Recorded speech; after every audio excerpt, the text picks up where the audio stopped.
Bonjour tout le monde, ici Rack. Aujourd'hui nous allons parler d'un nouveau savant platiste, Blackbird VHS. Cette personne cherche à revisiter le domaine de l'optique.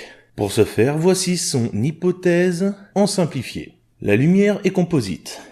Ça c'est un fait. La lumière, on sait qu'elle est composée de plusieurs ondes, etc. Seulement pour lui, elle est composite d'une autre façon. Photons et électrons. Ne souriez pas trop vite, vous allez voir.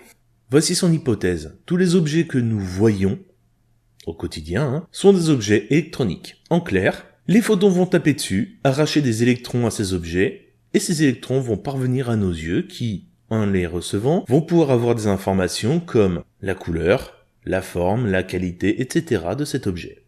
Ce faisant, il résout un gros problème pour pas mal de personnes qui sont les borgnes. Bah oui, parce que si toutes ces informations-là, la forme, la distance, etc. d'un objet sont contenues dans les électrons directement, pourquoi s'emmerder à avoir deux yeux? Mais on continue. Ces électrons, tout le monde le sait, sont magnétisables. Les électrons sont magnétisables, c'est un fait scientifique, ça c'est avéré, on le sait. C'est d'ailleurs comme ça que les tubes cathodiques fonctionnent. Cependant, pour lui, tout ça, ça lui permet d'expliquer tout simplement le fait que l'on voit les bateaux disparaître à l'horizon.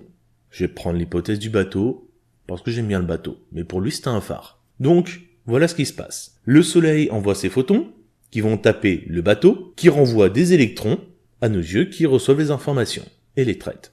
Le fait que le bateau disparaisse par le bas vient du fait que la mer étant chargée positivement électroniquement, les électrons sont attirés vers le bas. Et donc, une partie se perd en route. Pourquoi pas? Après tout, il a montré une thèse pour ça. Hein. Ah, il a montré une thèse, pas de souci. Il a sourcé. Au final, on se retrouve avec une sorte de gravité magnétique visuelle terrestre qui expliquerait que, à distance, on perd la visualisation du bas des objets.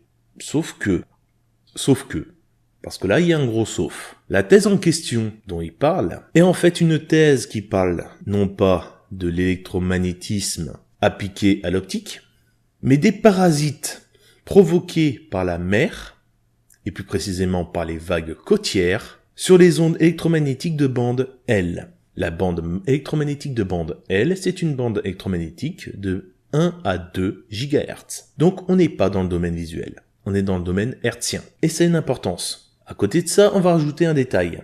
La bande L, c'est celle qui est utilisée pour les GPS, pour la radio et pour le système ADS-B. C'est-à-dire que ce platiste vient juste d'utiliser une thèse qui se base sur une fréquence hertzienne dont 2 utilisations sont réprouvées par les platistes. Et juste pour ça, bravo. Mais on va continuer. On parle bien d'ondes hertziennes et donc pas d'ondes visuelles.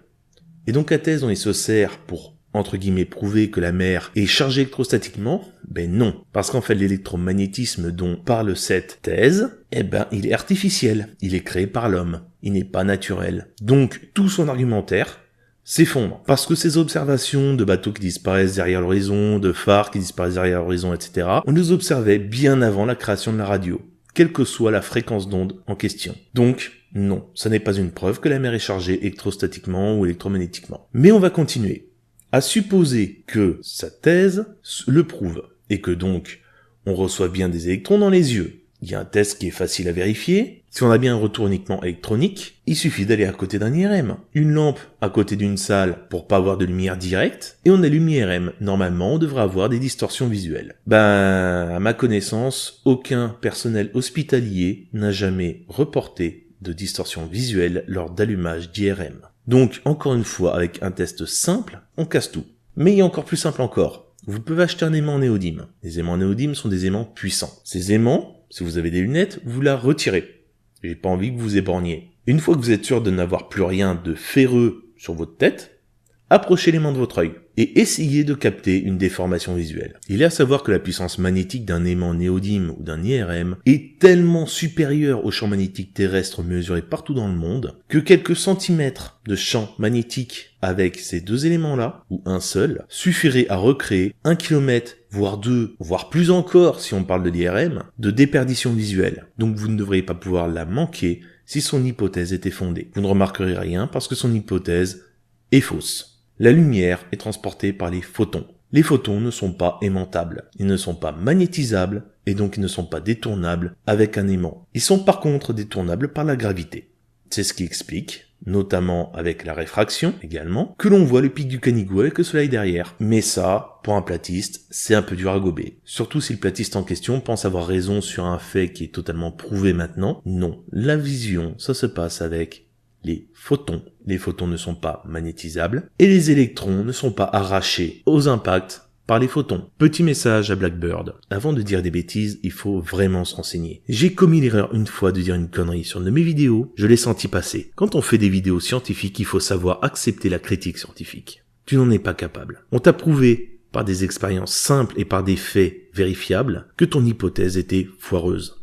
Tu n'as pas voulu le voir. Donc, petite vidéo rapide. Au passage, pour ceux qui veulent voir la discussion que j'ai eue avec lui, elle n'était pas privée, elle était dans l'espace commentaire sous la vidéo, et donc non soumise au secret. Blackbird, bon plaisir à toi, et puis prochaine fois que tu fais une vidéo, essaye de faire une vidéo valable. Tchuss.